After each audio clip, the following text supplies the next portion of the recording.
Raise some Cain. You gotta raise some Cain.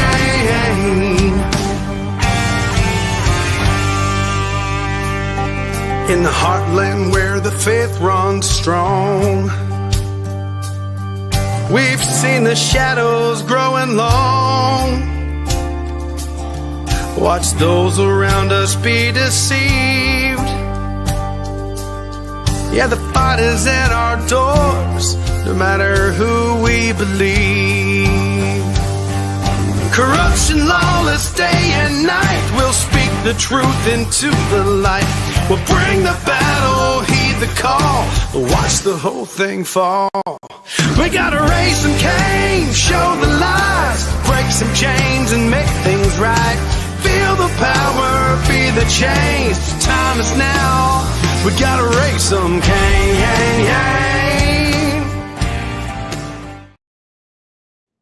Hey folks, welcome to the Raising Cain show.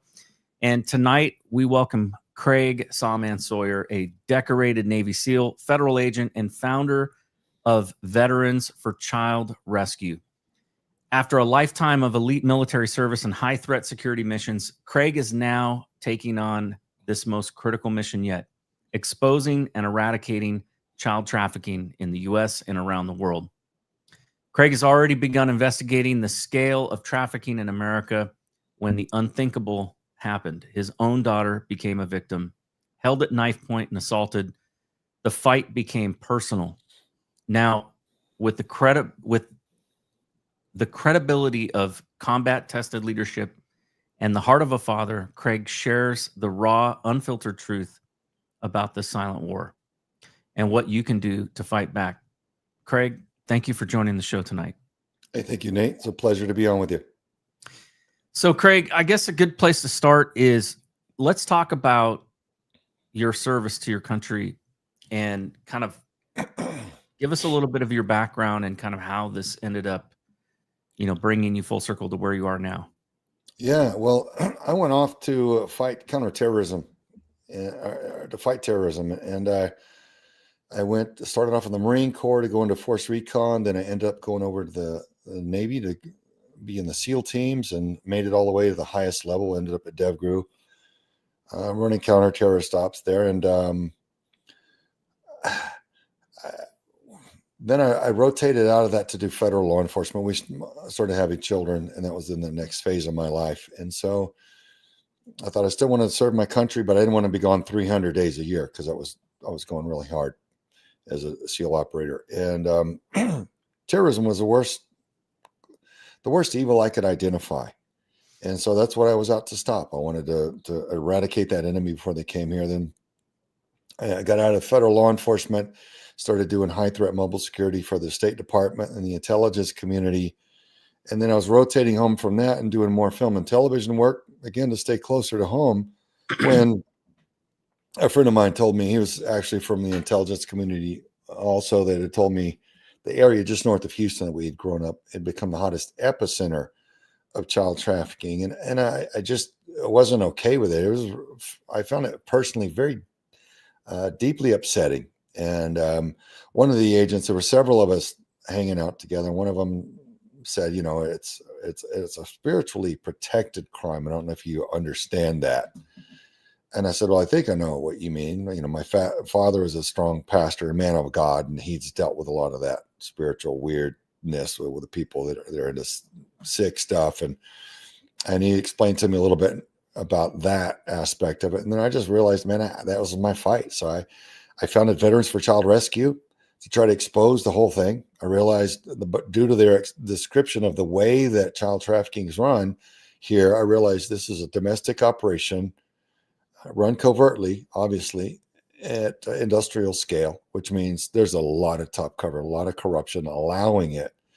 And I realized mission compromise was the best thing I could do against it. In other words, to expose it, to ruin their secrecy, the traffickers, destroy their secrecy, take that blanket of protection away from them and wreck their little caper against our children. It's not a little caper, it's a giant one.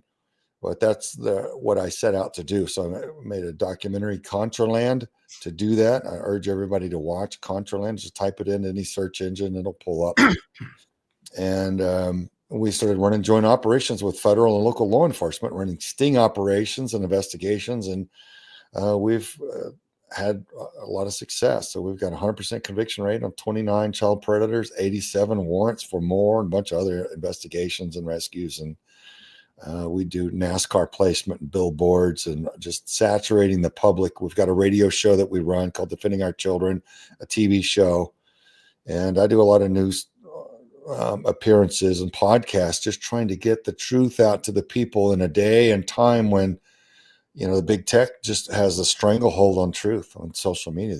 Anybody that tries to really expose child trafficking with any authority gets silenced. And so we're just trying to bypass all of their gatekeeping efforts to get the truth to the people, Nate. So that's really what we're doing.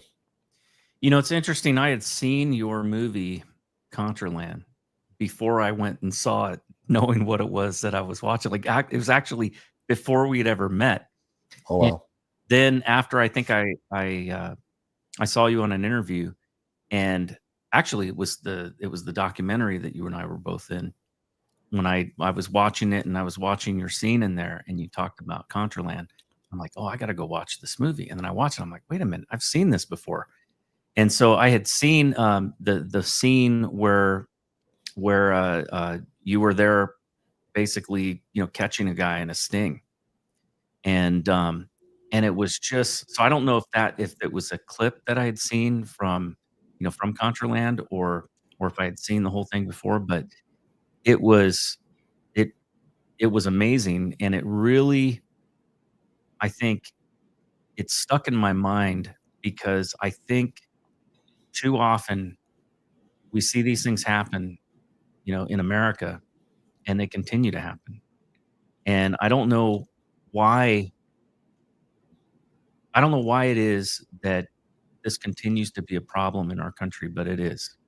Yeah, well, it's at the very heart of the war on mankind by the fallen. I mean, it is a spiritually motivated crime.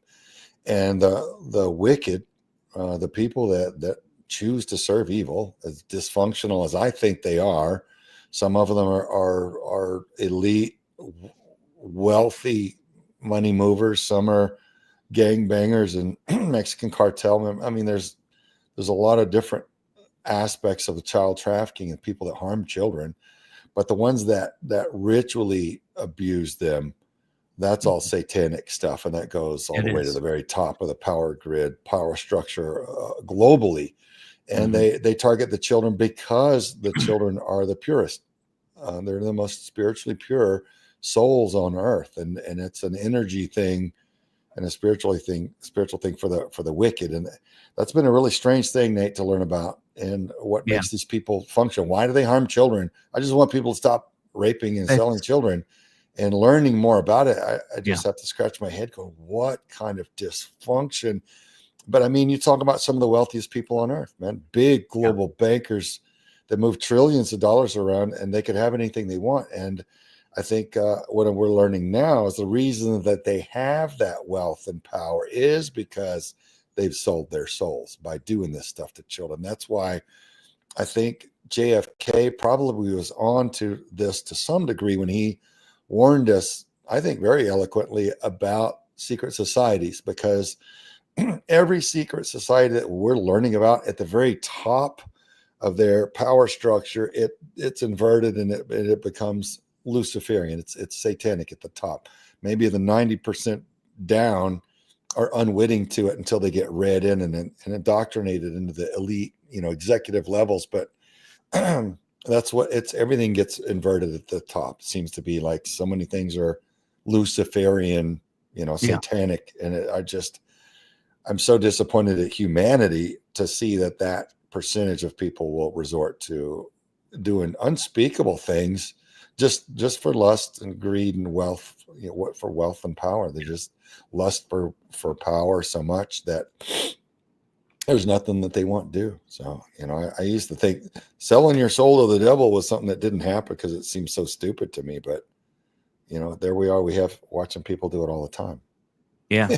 Well, speaking of which, there was I just saw this pop up on my news, app on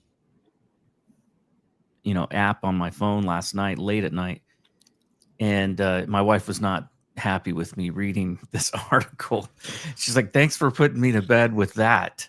And, but it was a story, but it was a positive story. Right. Unfortunately, starts off negative, but the DOJ announced that they had captured the leaders of a group called 764. And I don't know if you've heard of this group. I'd never heard of them, but but apparently they have been involved in operating a global child exploitation enterprise. And it speaks to exactly what you were just talking about. I mean, it's demonic. I mean, they were involved in ritualistic murder, and just horrible things that I don't even want to repeat, to be honest with you, because it's just like, honestly, that's one of the things that I have total respect for guys like you and those in law enforcement that have to deal with this kind of thing and go after these guys. I can't even imagine, the nightmarish types of things.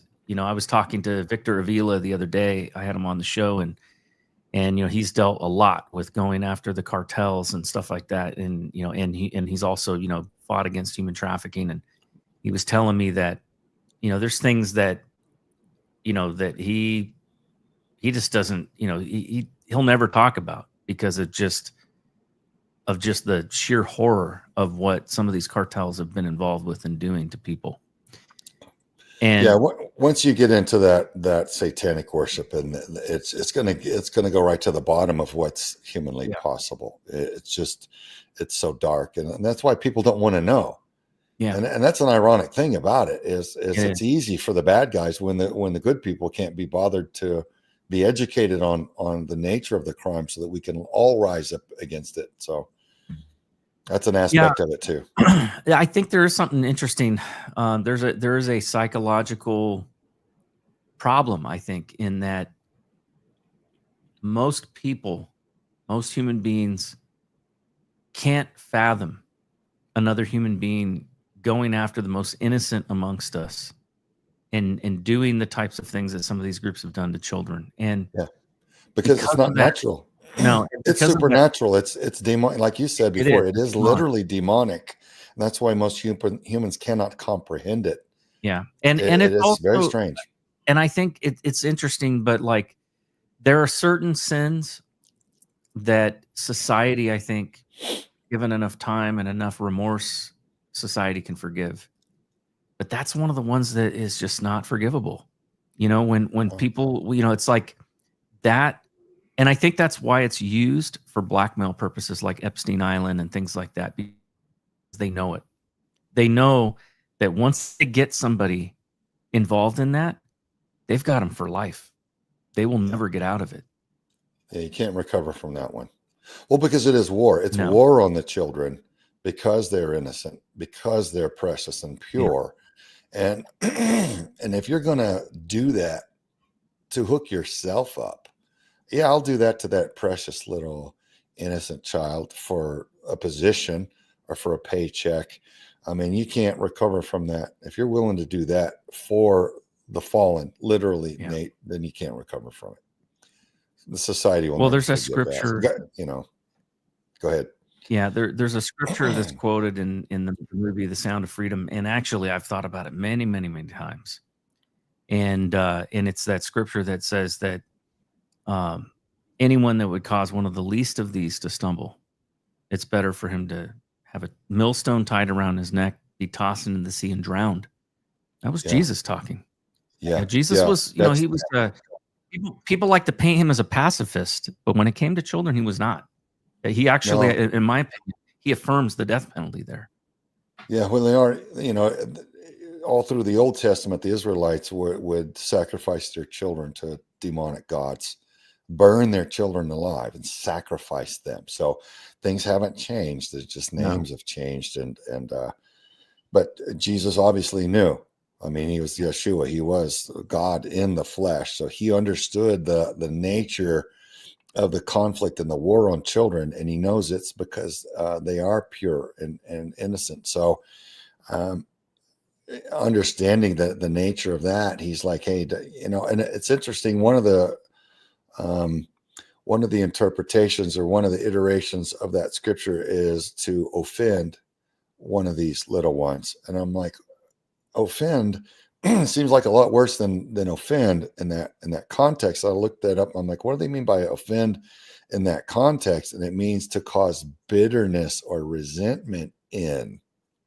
Now, if you realize that they're ranking the emotional states now in the laboratories and seeing which ones vibrate at different frequencies, compassion, love, gratitude, all those very high vibrational states of being, but bitterness, resentment, and fear and all that are very low vibrational emotional states. And I thought, man, that's just the difference between the kingdom of heaven and hell, right? If somebody's miserable and sick, then they're in that low vibrational state. But if they're loving and compassion and forgiving and grateful, man, they're very high vibrational. No wonder that's so healing. And the scientists are trying to figure out, and catch up with how the Creator made everything to function, and they figure out little bits and pieces of it as they go. But it's really about taking those children and defiling them and ruining their outlook, so they never find their Creator. They never find their salvation and their power,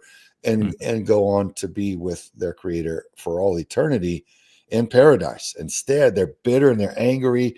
And this is the intent of the wicked, to destroy their outlook and make them miserable and fearful and resentful and unforgiving, so that they grew up to be a monster and then perpetuate that crime on other little ones. So it's an avalanche. It's a cascading avalanche. It's an exponential destructive chain of events to harm one child. So conversely, if you love one small child and bring them up right, then they will do that for others. So it is a war, and there's a lot of ways to comprehend it. As we're conducting the investigations and making the prosecutions and interviewing hundreds of survivors, and including the perps, man, we're learning a whole lot more about why all this is done. And it's fascinating, but it's just, I would rather do something else, Nate, but I can't. Does that make any sense? I totally understand. I would rather be riding dirt bikes or horses or chasing my wife around laughing and on the beach.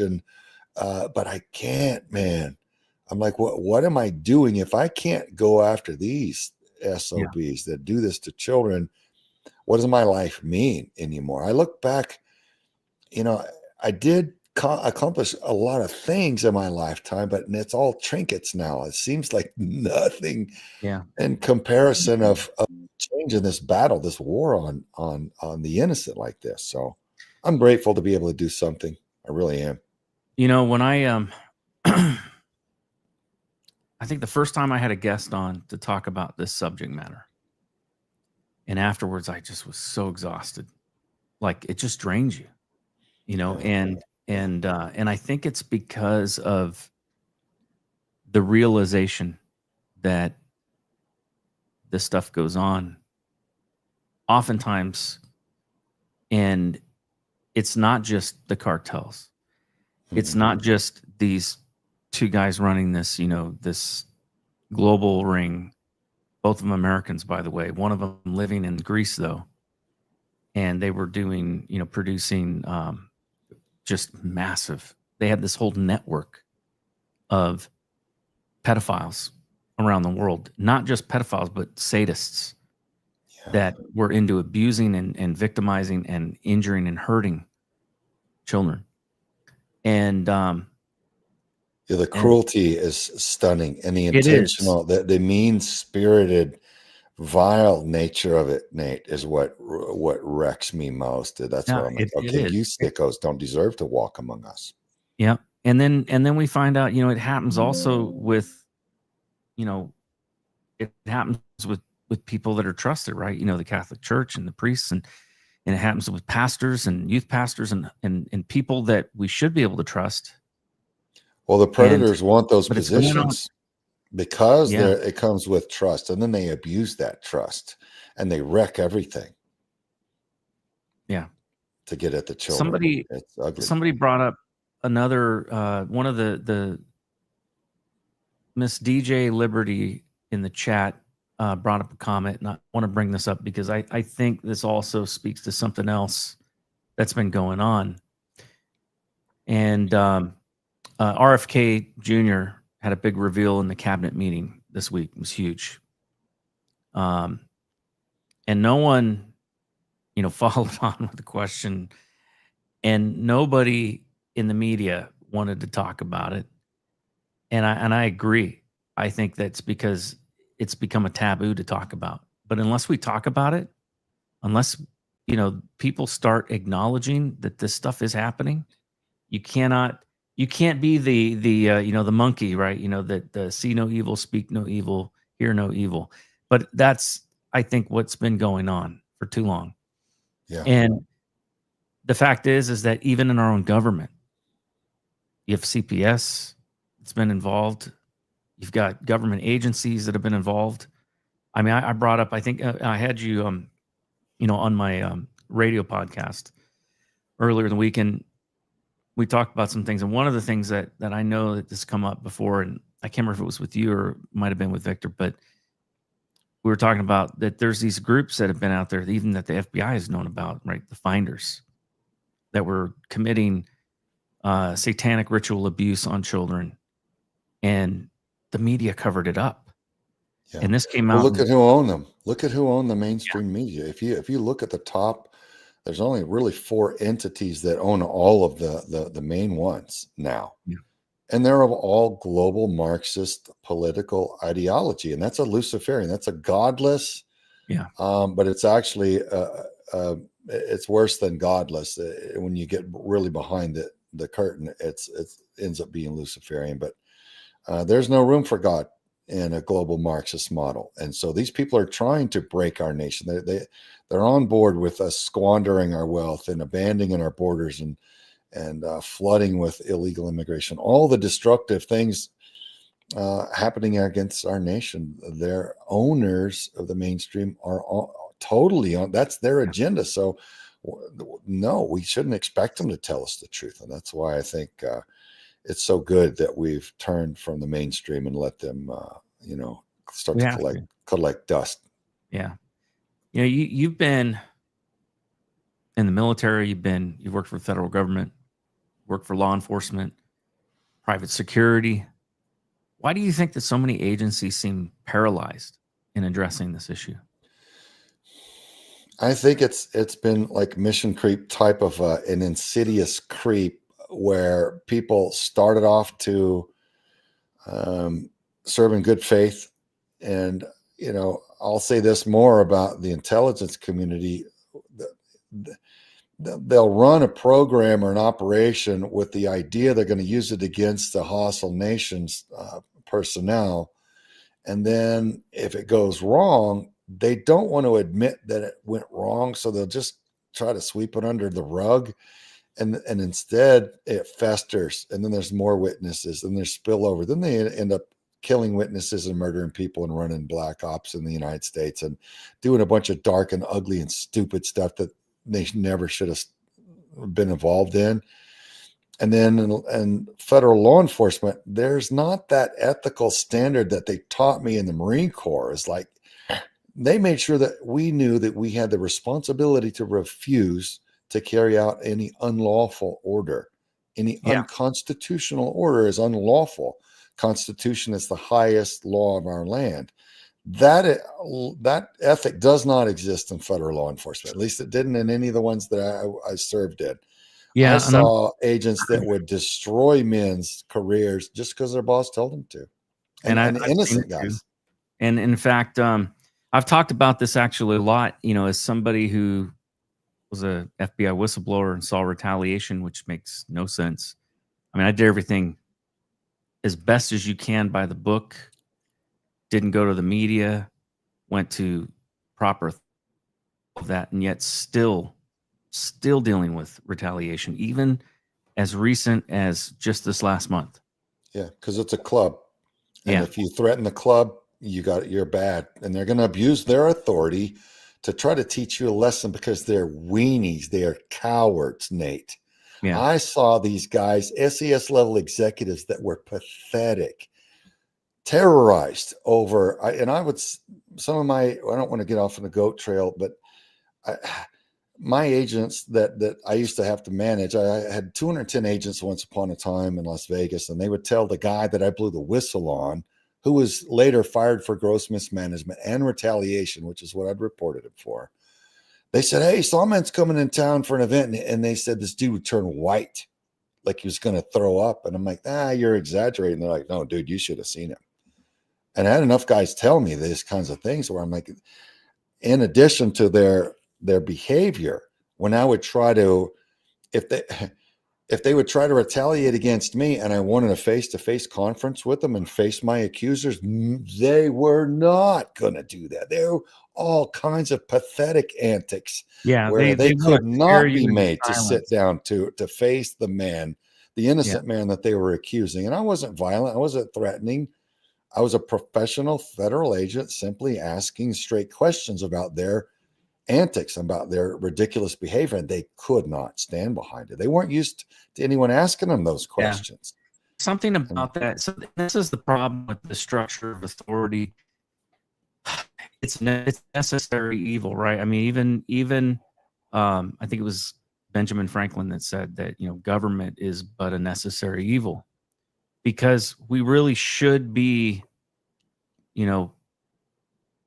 responsible for ourselves and self-sufficient. And the problem is when you concentrate power and then you create a hierarchy of authority. We know this from a lot of research that was done after World War II, that the tendency is for people that are in lower positions will do what they're told more times than they will question it. It's human nature. And because just like the Nazis in World War II. I burned all those families because somebody told me to. Yeah. And we condemn that. We're like, how could you do that? Well, we do the same thing here in the United States. You can turn around every day and see people, worse examples maybe. And I just wanted to put a bow on the law enforcement thing, Nate. What I meant to end up saying is that weak leaders won't promote strong subordinates. So they promote yes men who are weak and won't ask them any hard questions. And that perpetuates and then elevates an entire executive rank structure of weenies and cowards. And that's what you have in a lot of our federal law enforcement agency. And also you have DEI hires on that.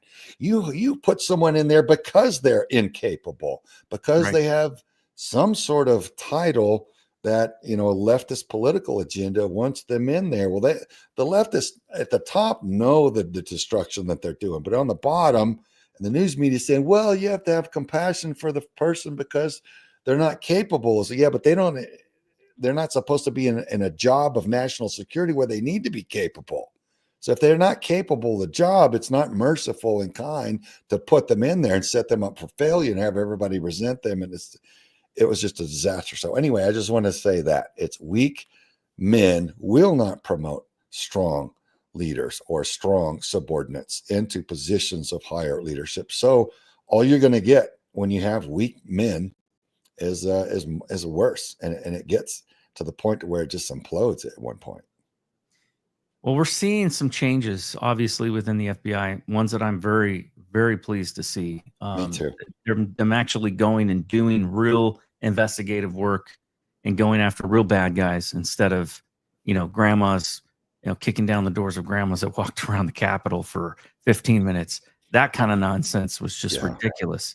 And in fact, the previous administration pulled people off of child trafficking cases to do that. We were hearing, and so we're in this weird place of Cash has a very difficult job of rooting out corruption and weakness out of the FBI, and at the same time restoring the image of the FBI, and that's a tough job. I don't envy him at all. Well, I tell you Right. what, I wrote down a plan and specific. I told Tom Homan. Tom Homan's heard me give this talk publicly before, and I've let a few cabinet members know, hey, I need to be able to give this plan to the president, because this needs to be done not just for the Bureau, but for the CIA and a few other key agencies. There's a systematic way that I've written out how to purge these agencies of the corruption and of just the worthless. And you're going to have to go about it a very specific way, or it won't work. You can't just replace leadership from the neck up, because it'll remain rancid from the neck down. No, When yeah, as soon as those guys rotate out, it goes right back to what it yep, was. and that is a problem. I get it. I understand. There's a lot of good agents in all these agencies. There's a lot of people in government that love their country, that serve because they love their country.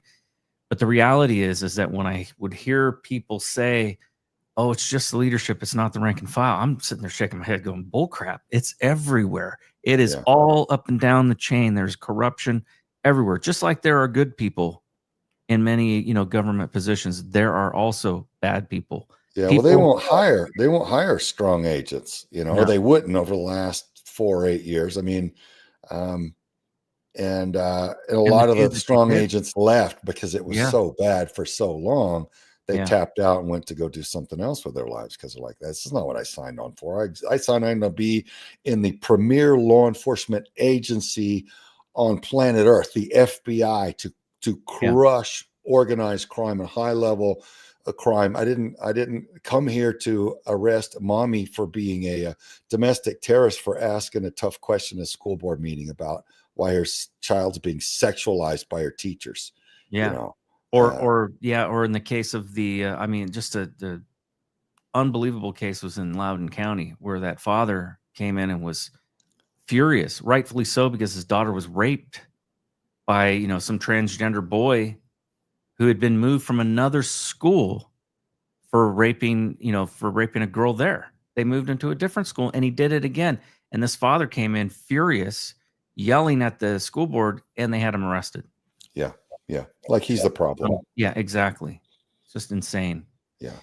Speaking of Well, which, any FBI director that would call a concerned parent, especially a nonviolent mother, saying, "Why are you yeah, showing my elementary school child such pornographic material, such vile pornographic material, that I would get kicked off Facebook as the mother if I posted that on a yep, public forum, and you're showing that to my child and you're making it secret. You didn't want me to know.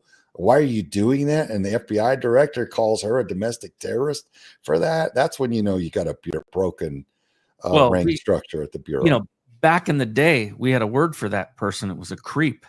Yeah, And that seems to have become norm now, yeah, where yeah. they can keep things from parents and, basically groom children. That word groom is one that has existed for a very long time in law enforcement. And, and they've and became like a dirty word. You couldn't use it. But that's exactly the kind of behavior that was going on, in that a lot of this sexualization of our children that has happened in our school systems and, has happened online and happened, on the internet. A lot of that has been grooming like behavior. Yeah. It's absolutely what it is. There was a time where we looked at, like, there's always been pedophiles, but there was a period in time where that was like such a serious taboo that groups that did those types of things, and I think of the what was it, the man boy love group or whatever their name was. NAMBLA. NAMBLA. Yeah. Yeah. That group had to, like, basically hide their membership and everything. Yeah. And now, like, it's out in the open. These Yeah, people not only that, but they're a very highly funded lobbyist group. So they're walking. They have reps walking the halls of Congress, pounding our elected officials for greater access to boys to rape, and they want to normalize it, make it somehow seem normal and good for a full-grown man to rape a small boy. It's sick, man. It's sick, and some things can't be normalized. And when a child, look, the human brain's not fully developed until at least the age of 23 to 25. They're learning now. So a child can't advocate for themselves against a full-grown predatory adult. They don't have the executive function, and it's unreasonable for us to expect that. And so we have to protect the children. So I don't care what people do sexually, Nate, with consenting adults, but leave the children out of it, or you need your doors kicked in. You need to be dragged in handcuffs and put in a box to rape no more, because it is rape. I agree. And I think that if you're into some weird crap, keep that between yourself. You know, keep that doesn't need to be in the public square. We've got too much of that crap in the public square now. All of this, you know, the drag queen story hour and all this crap, that's gotta stop. Well, that's part of the ideological subversion that Yuri Bezmenov warned us about. And that's what a lot more Americans need to tune in to understand what that nature of that is. That's why they push so hard. It feels bad and wrong, and we're trying to be tolerant, but they know it's destructive, and they're making war on us. So most Americans are unwitting to it. They use our own freedoms against us. For example, freedom of speech. We see this all over the place in our schools, but here in West Virginia, we've been in this fight for a long time to try to get rid of these sexualized books that, you know, are, they're in our public libraries and our school libraries that children have access to. And, you know, and the attitude is, well, you know, free speech. And I'm like, wait a minute. No, that's not what free speech means. In fact, the federal government and the Supreme Court already decided that obscenity is not free speech, especially when it's directed at children. Yeah. And in fact, they said that under the current law that exists right now, that they even go, like, the federal law is much more strict than our state law. Our state law is weak. And so because of that, you know, you've got, like, our local prosecutors basically unwilling, you know, to take action against some of these libraries that are basically putting child porn, you know, on the shelf for kids. Yeah. It's a tragedy, but it's a preventable one. But we need leadership within our state government, within our state legislature, to correct the situation and to bring down, you know, they need to set the law straight, and then the governor's office needs to bring down the law and make sure that this crap gets out of our state. And it is a huge problem here. And we've been fighting it for a while.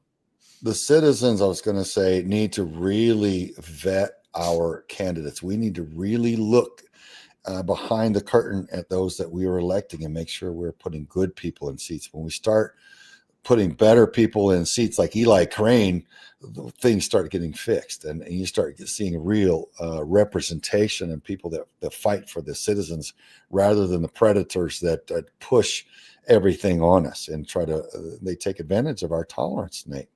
We try to be tolerant, and they'll give them an inch, they take a mile. And that's the nature of a vile predator that's sociopathic or even psychopathic in nature, because they were traumatized by their own family members a lot of times, because they're in these cult groups, and they get positions of wealth and power because they're in that secret society. And that's how they got that elected official position. They got installed because it's guaranteed. You know, rape a child on video, be part of this network. We'll get you the big executive job, or we'll get you, you know, high ranking position, or get you elected, or whatever. And a lot of the people that are officials that are just reprobates, well, that's why they're there. That's why you see hookers and prostitutes in positions. You're like, wait a minute, why is that person in any rank of leadership whatsoever? They have no idea how to lead anyone.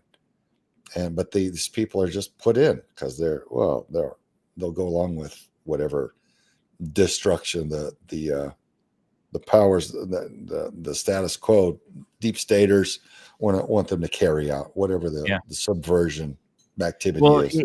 I find it interesting that the last 4 years, you know, one of the agencies that RFK Jr. just, you know, outed as being one of the largest organizations involved in human trafficking was HHS. And look who was leading it for the last 4 years. You know, a man pretending to be a woman. And then, and Total darkness. it is. Spiritual darkness. And HHS was hiring companies like MVM who contracted the CIA to covertly smuggle children from the border deep into the interior in illegal manners, illegal tail numbers, Nate, illegal landing times, illegal manifests that say cargo instead of souls. They were doing this for years, and it finally just now stopped. Thank God. Yeah. But hey, look, you said you mentioned Cash, but also he's got Dan Bongino. I think I hear good things about Cash, and I pray for him, and I hope he's strong. And but I know Dan. I don't know him well. I met him only once, but I've listened to him a lot more. Me too. And I have total confidence in him that if he's allowed, he will help purge the Bureau of all the derelicts and the corrupt, the traitors that are there. But nobody's going to restore their faith in government if there's not mass arrests of all these traitors, because we've seen all these events carried out January 6th, and you could go right down the list. And where's the Bureau been or involved in covering up all of it for a couple decades now? It's just been so bad. And so many, I've had heroes in the Bureau that have done fantastic things. And I know it breaks their heart to see how far it had fallen. Oh, yeah. And so I hope that Cash and Dan go and do a legitimate job and purge that Bureau of those traitors Quislings who betrayed us all. Yeah, go ahead. I agree, because if they can't, then it shouldn't exist.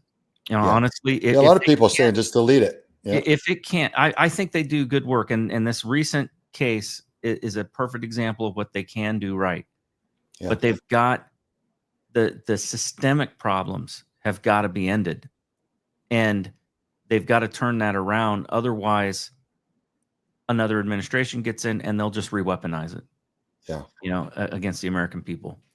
I think the Bureau can be turned around with the right leadership. The CIA, I'm not sure if that one can. I think that one needs to be deleted. Well, this is the problem. An entirely different entity stood up, but the difficulty with that comes in how many friendly agents do you have around the world that would be in harm's way, and how does all that get serviced or stood down over time? I don't know. It'd be complicated to clean that one up, but we've seen the worst betrayals out of that agency. Yeah.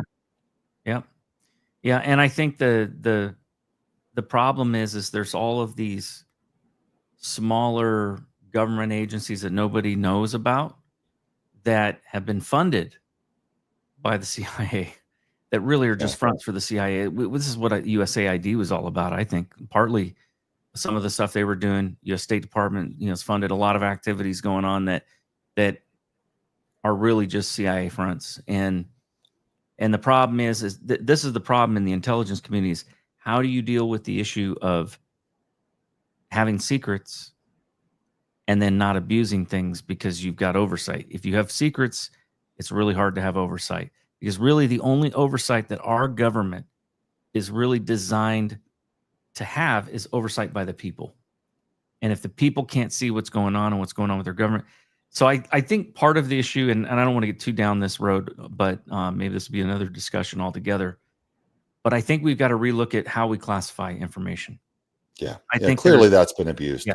I think there's operational classification, for a mission that's at that moment right then and there.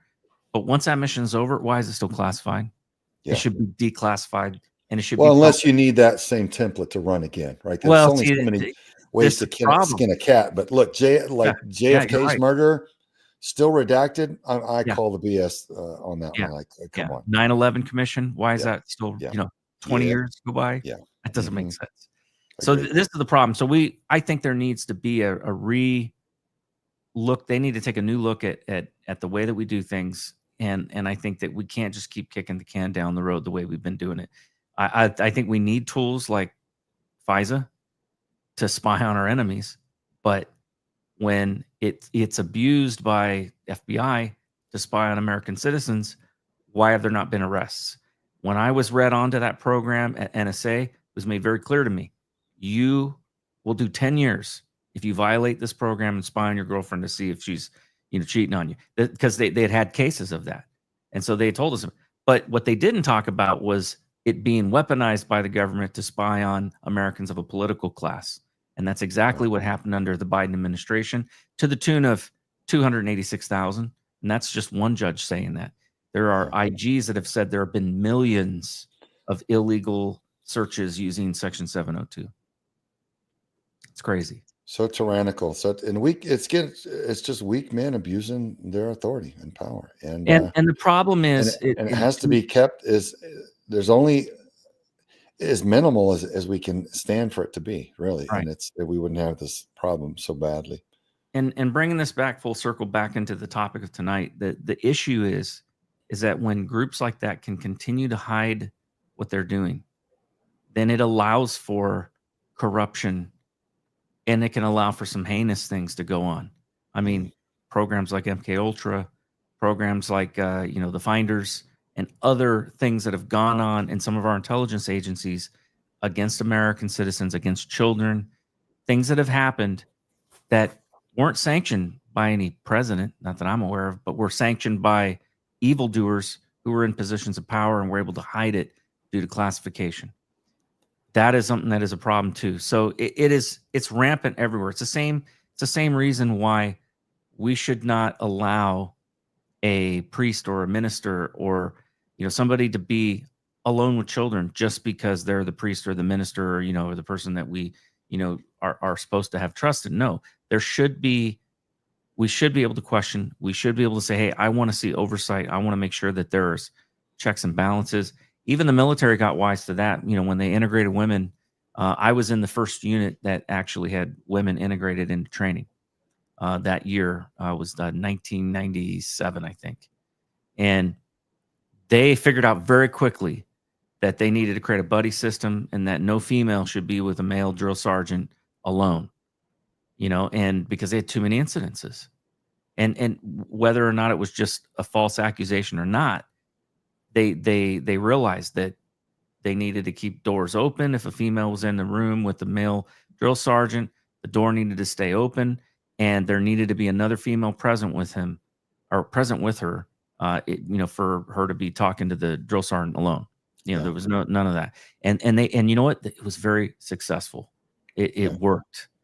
And I think we've got to do the same kind of thing. It's kind of the same thing, like, with in the prison systems and stuff, they've looked at that and said, hey, we can't have, a male cop patting down a female inmate, without a female present in the room. It's common sense stuff.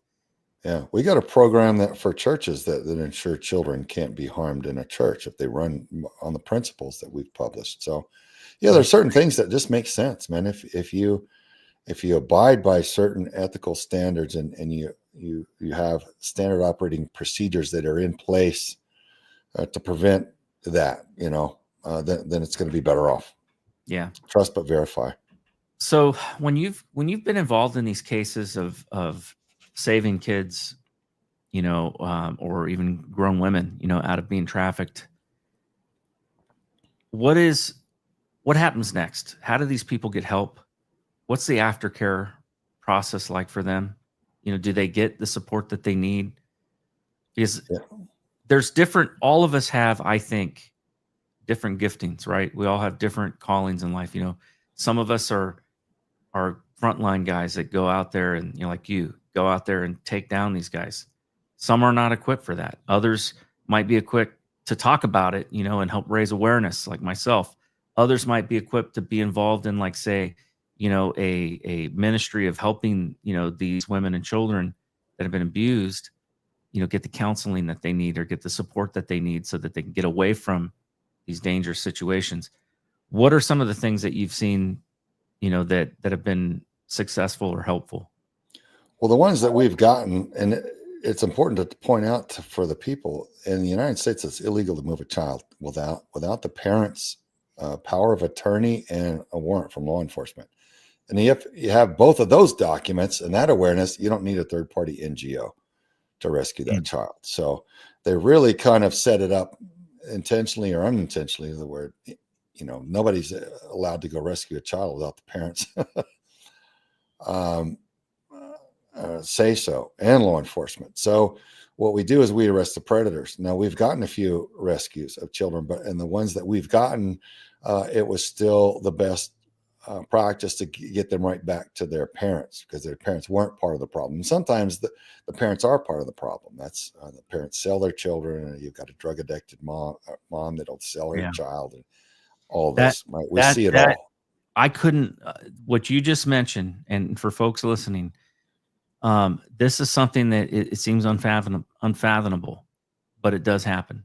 In fact, it happens a lot here in West Virginia, where there's a lot of poverty and a lot of drug abuse.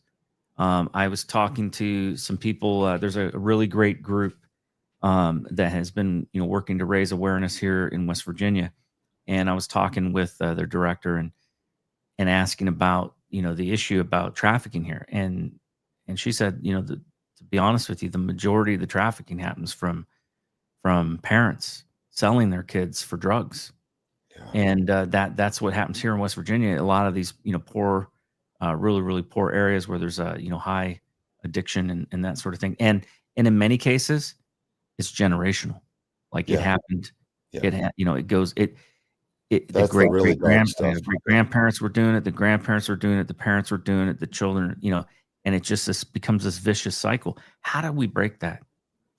Well, my father wasn't sexually abused that I know of or that I believe, but his father was physically abusive. And I know that my grandfather had to be shot off of my father when my dad was 5 years old. He's just a small boy. So his mom came in, and his dad was either beating him to death or smothering him with a pillow. She shot him with a shotgun. Wow. And cops came and looked at my beat up dad, who was 5 years old, and they looked at the gunshot victim and looked at my grandma, who was sitting there, like, oops. And they're like, okay, gun cleaning accident. And that's what they called it. And then apparently my dad's abusive father lived long enough in transport to the hospital to exonerate my grandmother and say, hey, it wasn't her problem. I was in the wrong, but conflicted man. But I said all that to say this: my father grew up. He read the word of God. He prayed. He became a man of God. He became the purest spiritual soul I've ever met or heard of. I pray a lot now. My father's passed on, but I pray to God Almighty, thank you for such an exemplar as my father. I'm glad to have known the man, but I was raised by him, which means I don't have an excuse not to have been a lot better dude. but I'm on my way now, big time. But that's how you do it. That's how you overcome it, Nate. To answer your question, you choose. Our free will is a superpower. I can choose how I want to be and who I want to be. Every thought I can either entertain or reject. And every word I speak is a choice, and every action I take is a choice. And there's a lot of people that want power over all of us that don't want us knowing that, because a populace that knows whose they are and who they are and why they are cannot be subjugated and enslaved and abused to the degree that some of these Dr. Evil type scumbags want to abuse the global populace. So I think there's a war over that comprehension, that awareness of who we are. But I watched my dad choose and agonize over getting things right every day, man. And what a fantastic and an inspiring exemplar he was. So that's what we do, is choose to break that chain. I was abused. Well, I don't have to do it to anyone else. It's going to stop with me. Yeah. And I love that about him. And I love that about any others that I know of that make that choice. I'm glad that you said that, because actually my father, very similar situation. He probably grew up in the most abusive situation I think I've ever heard. I mean, like, there's few people who've gone through what my dad went through. He had 3 fathers, all of them alcoholics, all of them violent. His father, ended up leaving him when he was 12. And then his stepfather would be, and all 3 of his dads, he said, were the nicest guys when they weren't drinking. But when they would drink, they would become violent. And he said that his stepfather, when he was in high school, he used to have to step in and physically knock him out in order to get his dad off of his mom, because he was beating her. And two of his dads ended up committing suicide. I mean, just like horrendous things. When his mom had, I think she had like something like 3 heart attacks, open heart surgery, multiple times strokes, ended up in the hospital all the time. So the kids were passed around, family under family, or some of them kids were abused by, uncles that were predators. And my dad was nothing like how he grew up. He, even though him and my mom didn't, work out and they ended up divorced, he still stayed in my life, and he made it a point, never beat me, was always, teaching us right from wrong. And, and I found the Lord at 16, and that had a huge, huge impact in my life. I think that really saved me from a lot of trouble. Like, I look at some of my friends that just, ended up getting into things they shouldn't have been into. And I was like saved from a lot of that because of having the Lord in my life at a young age. Yeah. Yeah. It's a big deal. Yeah. And, and even in healing afterward, I mean, you asked me what's it like when people recovered. Some of our partner organizations are in that aftercare space. One of them removes the branding and the tattoos off the girls after they're recovered. And another does the equine therapy with the horses. Beautiful. And these are all Jesus people. These are all faith-based. And that's the thing. Number one, there's a shortage of beds, of aftercare space, of quality of any type out there to put people that are recovered. But also the ones that I've seen, the only ones that I've seen that are genuinely healing are faith-based, because I think it ends up being these people are so traumatized and so rattled and so distorted in what's been done to them and their perceptions. They need genuine, deep help. And I think the only place that level of consciousness and that level of power comes from is the Creator himself. Amen. King Jesus is the only one. He's close to the brokenhearted. He's close to the children. He loves them. Like you said earlier, man, he knows what's going on. And another beautiful thing is how he, and these satanic ritual abuses system, and these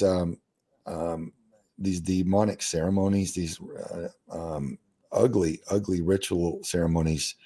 Sometimes the horror is so bad that the spiritual veil is torn open for the child, and they can see into the spirit realm. They see the demonic and they see the divine. Yeah.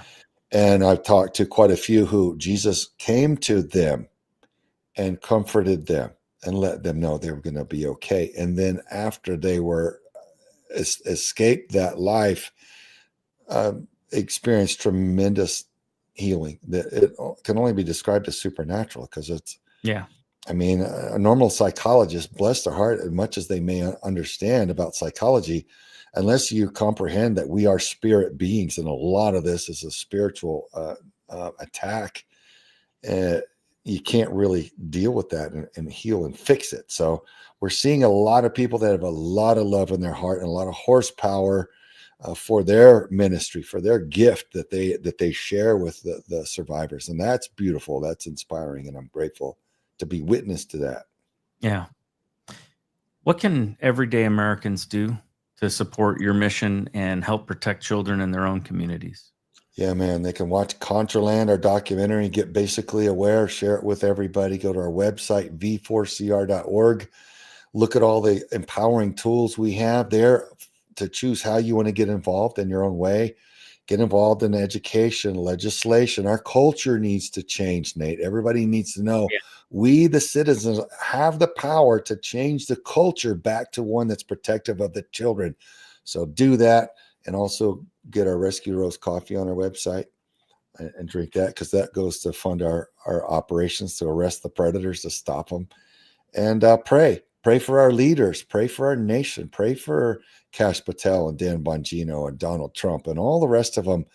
We need them to act strongly and make wise decisions and and let's encourage each other out there. All of that together, Nate, can really add up to change and run evil right out of our culture. Amen. Can you spell out that website? One person here in the chat was asking the spelling for it. Yes, sir. It's V as in Victor and the number 4 CR.org.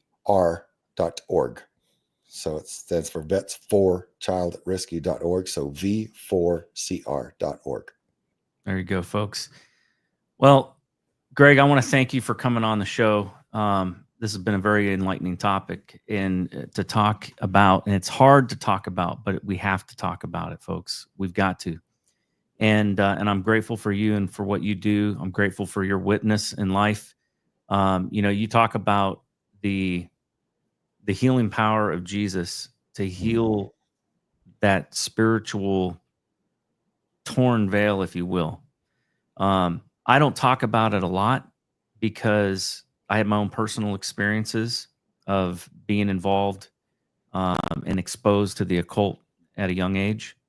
And, my parents did the best they could to protect me, but they didn't see everything that went on, and that's what happens when you have 2 working parents, and you end up going after day school, after daycare and, different people. And sometimes your parents have to find somebody to watch you, and that person's not the best person. And I had experiences that exposed me to things that later, after I became a Christian, I had like about a year. I call it the honeymoon period, where it was just total peace and God was just doing wonderful things. And then about a year after I got saved, all of a sudden I started having major spiritual problems that, eventually, I went through some deliverance ministry and eventually I got set free. But it took having that personal encounter with Jesus myself. So what you were talking about, people talking about Jesus coming to them and bringing healing to them, that is exactly what I had happen to me. And I was set free. But I think when I look at a lot of mental illness today, and I think a lot of what is going on, certainly there's some of it that is chemical, but a lot of it is spiritual. There's no Brother, doubt in my mind. Yep, I agree. That's what I'm learning too, man. Yeah. We have the power to choose how we think, and if we're aware of that and aware of our dysfunction, we can change a lot of that, and a lot of the rest of it is spiritual. It is a demonic torment. Yeah. So many people are suffering. They don't know how to get relief from that, how to be delivered from that type of abuse and torment. Yeah. And it's only spiritual. And people can self-deliver, but they have to know how to do it. Yeah. And one thing that helped me was there was a book called Overcoming the Adversary, and it had a series of prayers in there, like deliverance prayers. I went through that myself and read those, and that helped me a lot. The other thing, and I don't ever talk about these things because I think there's such a taboo surrounding it. It's like, you want people to think, oh yeah, you don't want people to think, oh, this guy was messed up in the head at one point. But the truth is that if we don't acknowledge that, then I know there's other people that are out there going through the same thing. They may not realize, wow, if Nate could be delivered from that. I mean, that was a point in my life at 16, actually 17, about a year after I got saved, where I was having problems hearing voices. I thought I was losing my mind. I thought I was going crazy.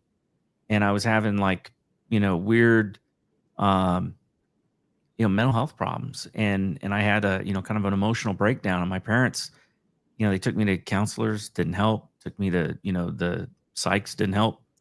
They took me to the church. And that was the first time that things started actually changing.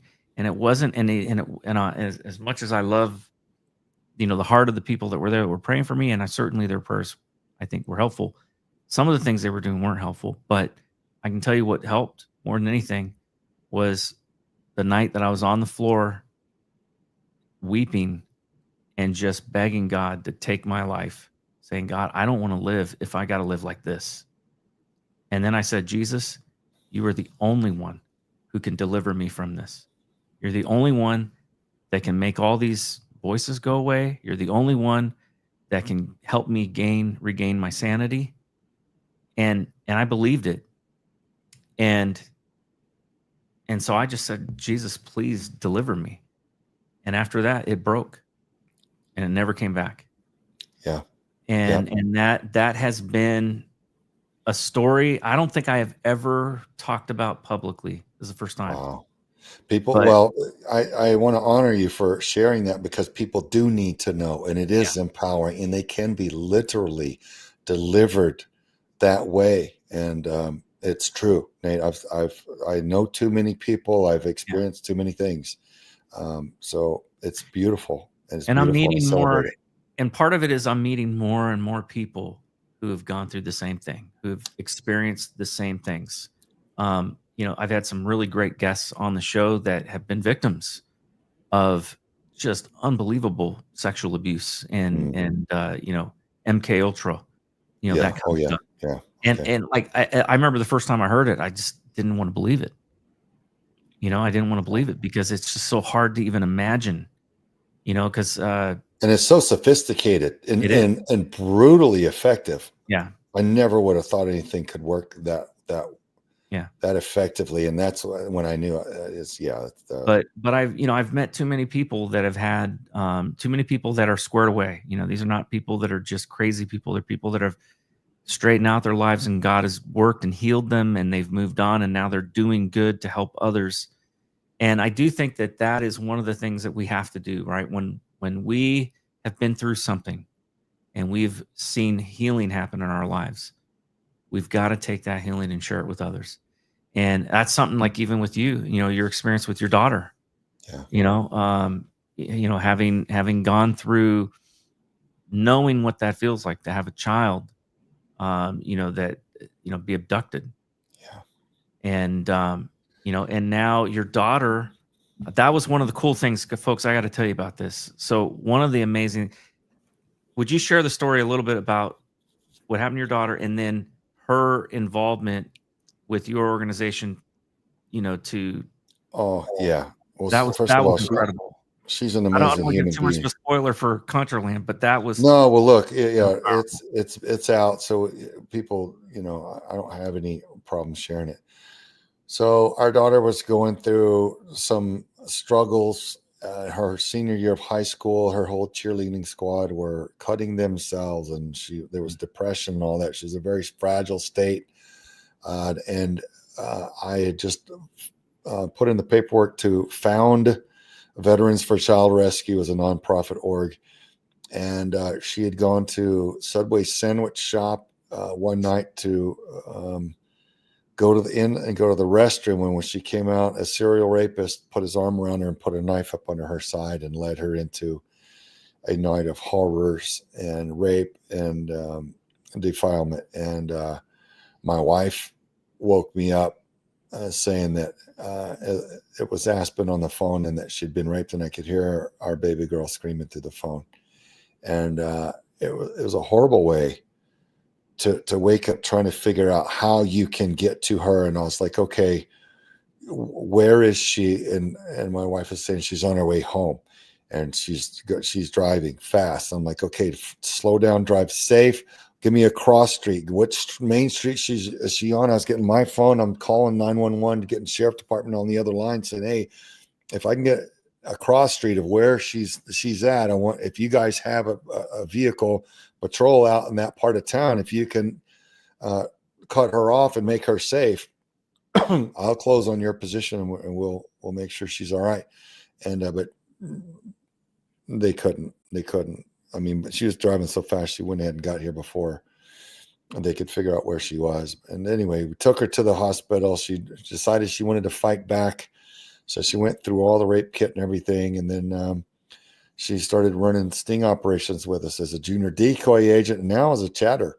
So she's our fiercest predator hunter, and she's all about it. She's gotten really good at it. She works directly with the DA and the chief prosecuting attorneys. Awesome. And she's surrounded by SWAT team and drone operators and K9 unit and intel guys and, tier 1 operators are her papa and right there and everything. And it's all about her and the other team that she's leading in this chat, and they're talking all the predators that are coming for children. And when they come for her, instead of raping a child, when they get there, they get arrested. So it's something that it's been a wild chain of events. Went from horrible tragedy to triumph, because one of the things that the Creator does is he's like an energy converter. He converts that which is negative into something glorious and positive. And he's done that with my daughter's tragedy. And even she has said, which stunned me, she's 25, but she said this several years ago. I think it was only 23 when she told me this. She said, I'm okay with what happened to me already. She said, I see where it had to awaken me to my life's mission, so that I could get at it sooner rather than wait until it happened later.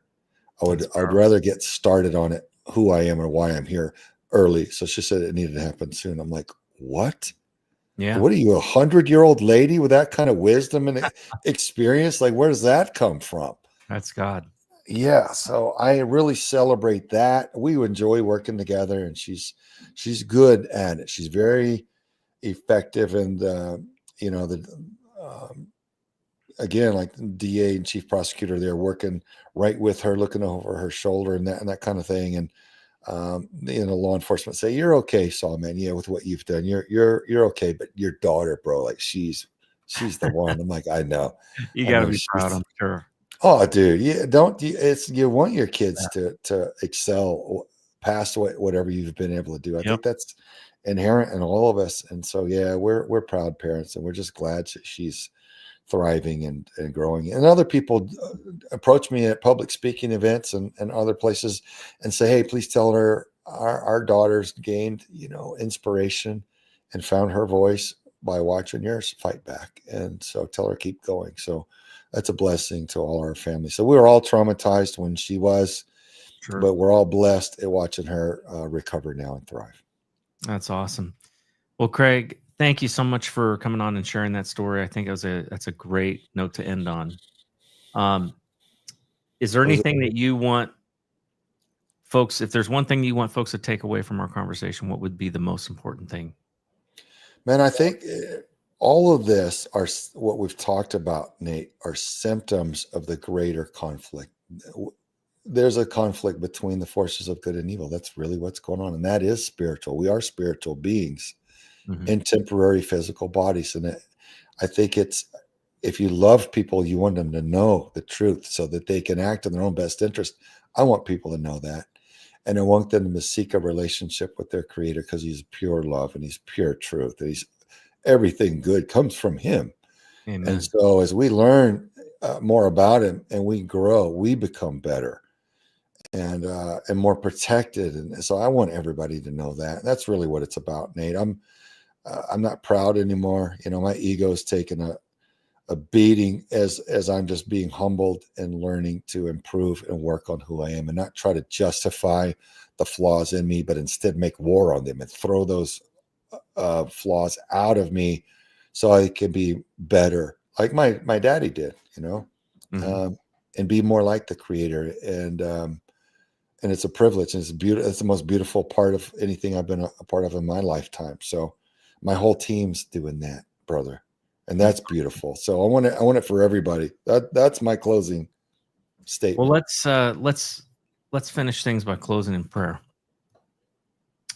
Heavenly Father, Lord, I just thank you for Craig and what he's doing. I thank you for bringing him into my life, Lord, through Glenn. And Lord, I just pray for all the people that he works with, all of the team, that you would bless them, that you would help them to have success, that you would give them continued focus on that great mission of rescuing children and protecting them from the evils of this world and capturing the predators.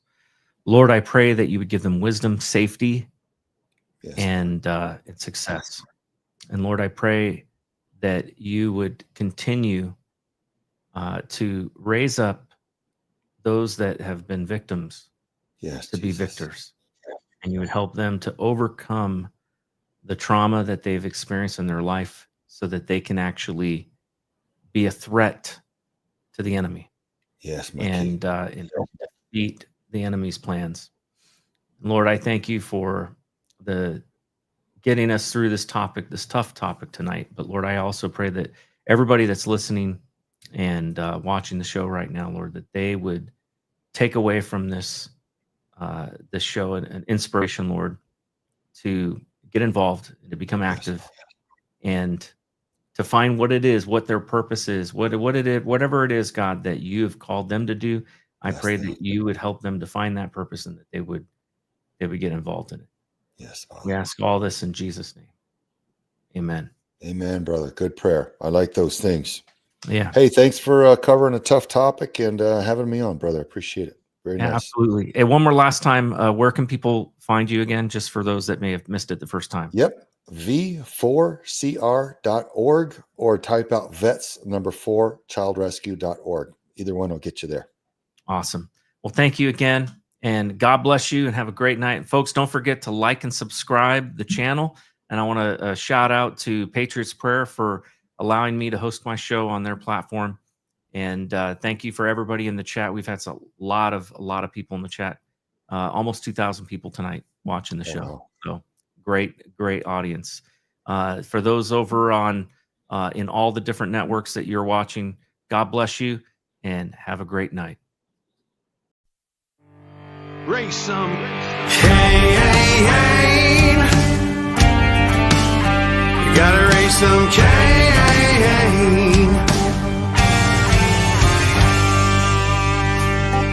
In the heartland where the faith runs strong, we've seen the shadows growing long. Watch those around us be deceived. Yeah, the fight is at our doors, no matter who we believe. Corruption, lawless day and night, we'll speak the truth into the light. We'll bring the battle, heed the call, watch the whole thing fall. We gotta raise some Cain, show the lies, break some chains and make things right. Feel the power, be the change, time is now. We gotta raise some Cain.